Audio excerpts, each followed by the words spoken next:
Well, I have a car review today.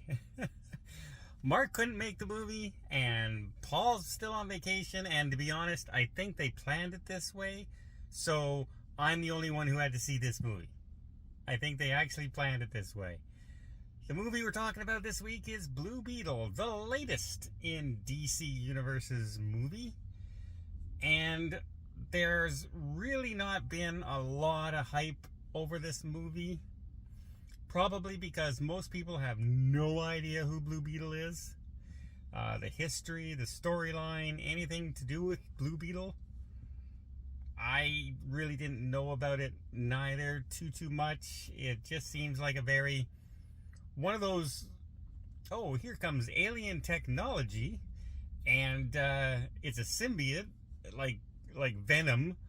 It hooks up to you, and it can hear your thoughts, and it can create weapons, and it's self-aware. Marvel has a character like that. DC has a character like that. In fact, they have two with Venom, if you count Venom. But I can't say this movie is fine. It turns into a bit of a CGI hot mess at the end in the third act. They really go heavy. I thought I was watching Fast and the Furious for a while, because they go really heavy with the family. Family's gonna get us together. The family makes us strong. My love for the family is why I'm here. It just, okay, we get it. Okay, enough. By the 9th speech in the movie about family, we get it already. I don't have friends. I got family. But apparently they had, quadruple down on everything. Not to mention, the casting in this just seems out there, in a way.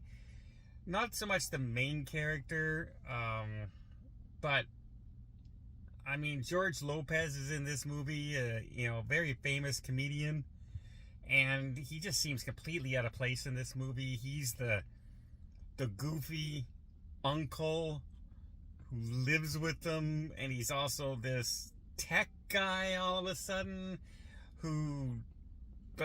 he's building these machines that can hide and cloak people from the government and things like this, yet they don't have enough money to keep their house, yet they're driving around also in an $82,000 truck that's all souped up. This kind of like nonsense that don't match up in the stories. But, and plot convenience after plot convenience after plot convenience.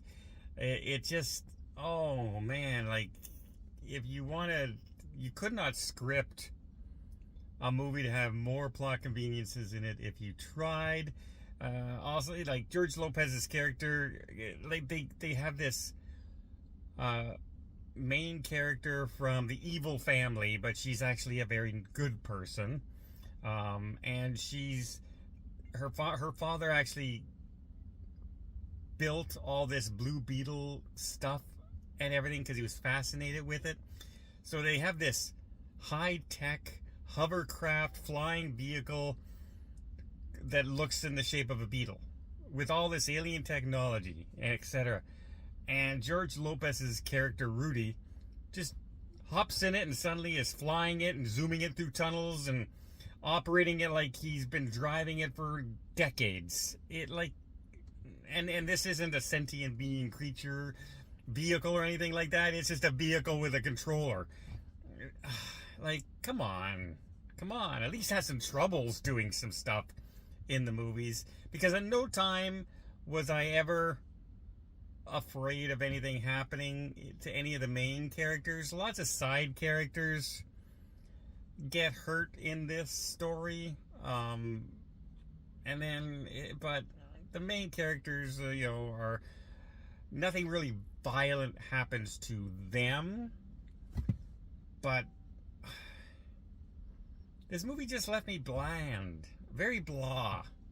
And I think had they not gone into the whole family over and over and over and over again, and George Lopez's character wasn't so over the top, character, where he'll kick and how does he fix items? He's this high-tech guy, remember? He's building contraptions that he can put in the back of his truck and hide people from, disable, security systems and all this.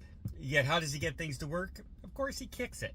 He kicks it over and over again until it works. And every time, it works. Including the ship that they were flying, by the way. The high-tech ship flip that her father built. He kicks it to get it working. It was a very paint-by-numbers script. And one-dimensional characters. Very, very one-dimensional character. Now, the main actor, he did a pretty good job. I was okay with him, but again, too much of the goofiness in this movie. Too many plot conveniences. Very simple storyline that really left you kind of saying, who cares? Kind of thing. I'm actually, yeah. Oh, let's talk about the main villain in this movie, Susan Sarandon. Susan Sarandon is the main evil villain in this movie. And again, miscast. Well, I didn't believe her as a conniving, contriving, sneaky. I'm gonna pretend I'm a good person in public and I'm evil behind. Right? Remember Richard Dawson in The Running Man? He was a completely evil guy, yet he portrayed himself in the public as Mr. Nice Guy. And in this one, I'm sorry, it just nothing came across as she's trying to hide her evilness anywhere. So yeah, Blue Beetle. I'd wait for it to come. I hate to say things but just wait for it to come to streaming. It won't be long. It'll come to streaming fairly quickly because it's not going to make, I don't think, a ton of money in the theaters. I saw it on a 3:30 on a non-school day with all the kids off on a Thursday afternoon, beautiful sunny day, and there were 4 people in the theater. So that doesn't bode well for a movie that should attract a younger super fan, superhero kind of audience. And unfortunately, I think the audience is right in this case because I give this about a 5.5. It just was an okay film. It wasn't intriguing. The action wasn't terrific. CGI was over the top. Miscast. And it left me just saying, I don't really care about this movie. And so, that's a problem. That's a big problem.